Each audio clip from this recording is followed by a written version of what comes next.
Alright, welcome back po. And today, magpuproceed na po tayo sa tinatawag na cell referencing. So dito sa ating document, ito po ay sample na grading system. So bali mag-i-input po tayo ng formula dito sa mga blank na cells.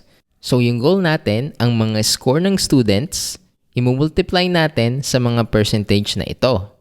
So para makuha po natin ang final grade, gagamitin po natin ang cell reference para makuha ang value ng mga scores na to.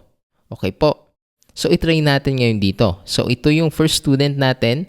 Double-click lang natin itong ating first cell which is C4. So dito natin gusto mag-appear ang ating result. So i-double-click natin. And again, always po yan mag-i-start with an equal sign. After matype nyo na po ang equal sign, i-click mo lang ang cell. So since andito po ang score na 80, i-click lang natin ang 80. Okay po, and then proceed tayo sa ating formula. Ang formula natin, imumultiply natin ang score by 25%. So, itype po natin 25 and then isama po natin ang percentage symbol. Pag okay na, enter nyo lang. And then, ayan po, nakuha natin ang tamang result. So, bali ang nangyayari po dito sa cell referencing, nakalagay po dito sa ating formula, B4. Ibig sabihin, kinukuha po natin kung anumang value ang naka-store dito kay B4. That's why ang nangyayari, yung 80, imumultiply niya by 25%. Ngayon, try natin baguhin ang number na to. So, let's say 100. Ayan po. So, in-update natin ang B4, but then, nag-update din po ang C4 kasi naka-reference po sa ating formula si B4. Okay po. So, maganda po talaga gamitin ang cell referencing lalo na kung gumagawa ka ng grading system. Kasi pag ginawa nyo po yun mano-mano, let's say itlagay nyo dito sa inyong formula 80, then percentage, kahit i-update nyo po ito ng ilang beses, hindi po mag-a-update yung result dito kasi hindi po naka-reference ang value dito. Okay po, so ayusin natin ito ulit. I-erase muna natin and again, always po yan may equal sign. Pag may equal sign na, i-click mo lang ang score, click natin ang 90, and then ang formula natin is 25%, or pwede din po natin i-try na 0.25, same lang po yon. Okay, enter. Alright, ibalik natin to sa 80. So, pwede po tayo mag-proceed dito. Equal sign, press the number, and then, times natin to 25%.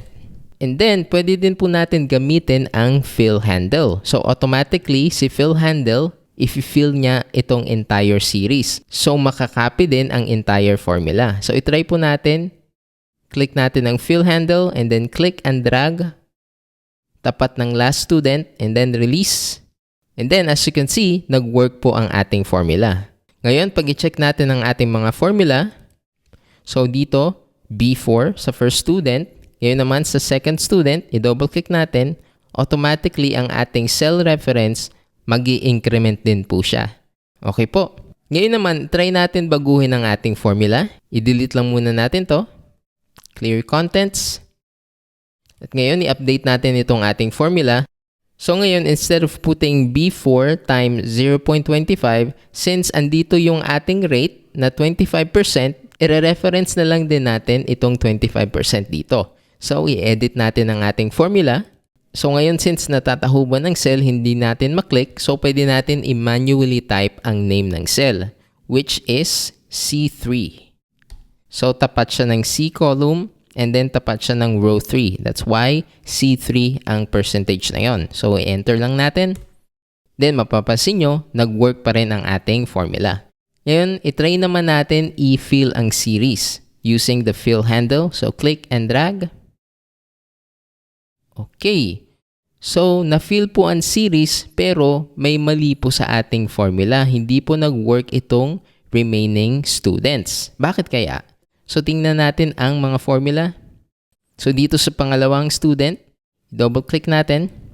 Okay. So, makikita natin, ito tama, naging B5, ikakalculate niya yung 83, but then, imumultiply niya sa C4. So, itong pangalawang cell natin, nag-increment din. Pero dapat po mag-stay lang to sa C3. kasi yung scores dito, imumultiply natin to 25% which is nandito po sa C3. Ang cell referencing po kasi merong dalawang klase. Merong relative and then merong absolute referencing. So yung absolute po is magre-remain siya sa ating formula. So in this particular case, maganda gamitin po natin ang absolute referencing para po hindi magbago itong ating formula. Dapat nasa C3 pa rin siya. So try natin i-modify ang ating formula. Para po magawa yon, kailangan po natin mag-add dito ng $sign.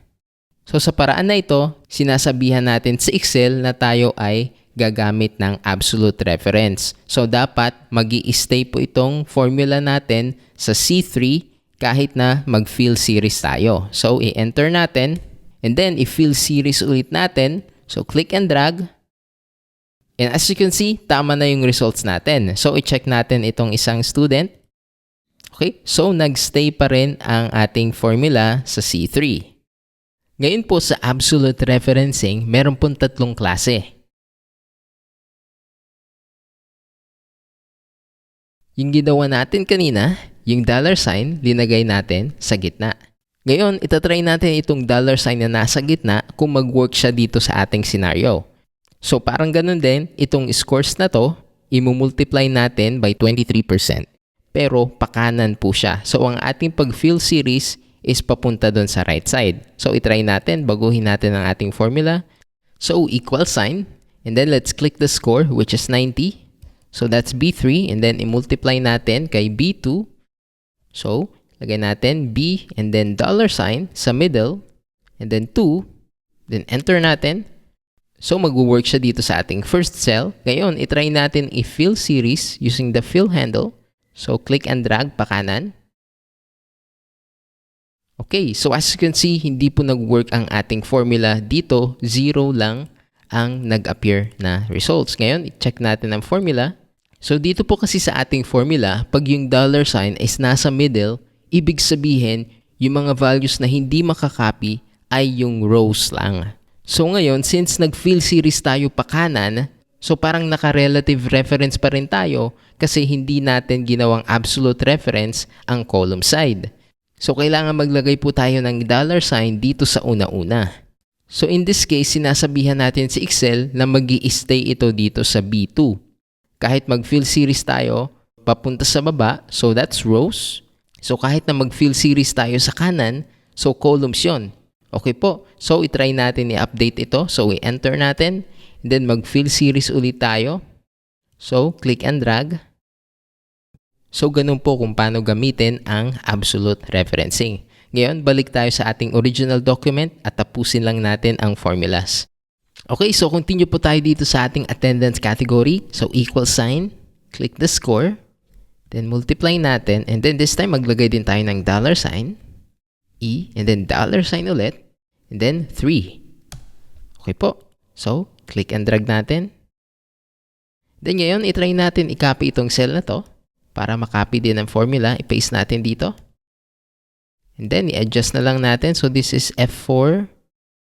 So, kinukuha niya si F4, pero naka-absolute reference to. So, gawin natin itong G, kasi dito na tayo sa project. So, G3. Then, click and drag.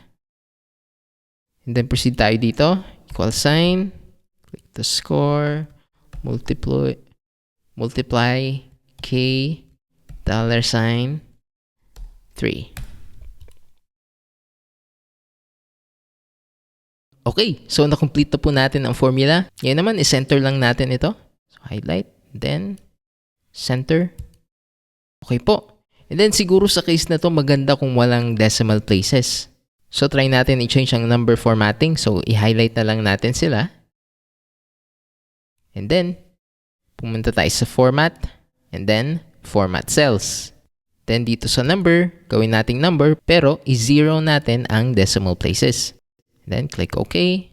Okay, so ganun lang po kadali gamitin ang cell referencing.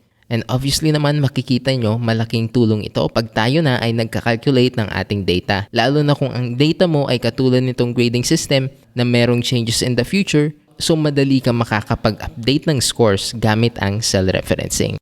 Okay, so in our next session, magpapatuloy po tayo para makuha natin itong final grade using a function.